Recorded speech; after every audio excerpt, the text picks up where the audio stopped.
doors of the wardrobes had, he presumed, been opened by those conducting the initial sweep of the scene, and revealed shirts arranged by colour, sweaters folded carefully, and shoes that had been polished and lined up perfectly in pairs. One look at the contents of the adjoining wardrobe was enough to confirm that the woman had been equally fastidious, and while half a dozen coppers, photographers and CSIs went quietly about their business in all parts of the house, Thorne could not help but imagine an altogether less grim routine, as husband and wife moved easily around one another in what had once been a warm and welcoming room, a place of safety.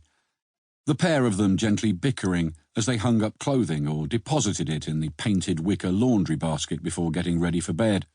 An ordered life that, for one of them, had ended in carnage and chaos. A CSI dressed in a similar plastic bodysuit to Thorne's sidled up next to him, left a beat or two.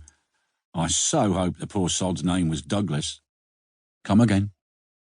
The CSI nodded towards the bed next to which the on-call pathologist was making notes, and Thorne stared again at its lifeless occupant. The duvet was sky blue, a faded pattern of fluffy clouds now spattered scarlet.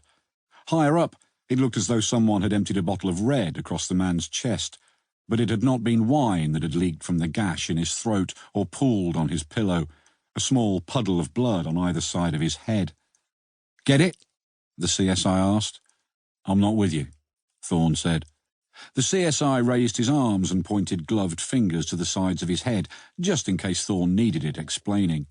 "Then he'd be Lugless Douglas." He stared at Thorne, waiting for the laugh, the wry smile at least, and when neither was forthcoming, he wandered away, shaking his head, as though sadly disappointed that his joke had gone unappreciated, fallen on deaf ears. Thorne turned as D.I. Nicola Tanner walked in from the landing, a second CSI close behind her. Tanner caught Thorne's eye and shook her head. "No sign of them." The CSI mock shuddered. "Looks like our killer took the ears with him." "Oh, fuck," Thorne said. "One of those," Tanner said. "There is good news, though." The CSI, a woman who looked disturbingly like Theresa May but was a lot less scary, held up a handful of plastic evidence bags. "No shortage of trace." She selected one of the bags and dangled it, like treasure. "Found this nice little clump of hair just sitting there, trapped in dried sweat on the victim's chest." She grinned. "And we've got bulbs." Thorne leaned forward to get a closer look at the strands of what appeared to be blonde hair. He understood why the woman was so cheerful.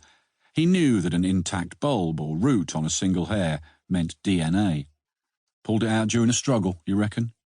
"Or during something else," Tanner said. Thorne looked at her, then looked again at the dead man. The CSI took a step away. "I'm guessing we'll want this fast-tracked?"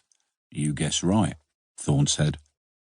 Thorne and Tanner watched her walk away, and a few moments later, as soon as the look on Thorne's face suggested that he wanted a rather more private conversation, Tanner moved towards the door, knowing that he would follow.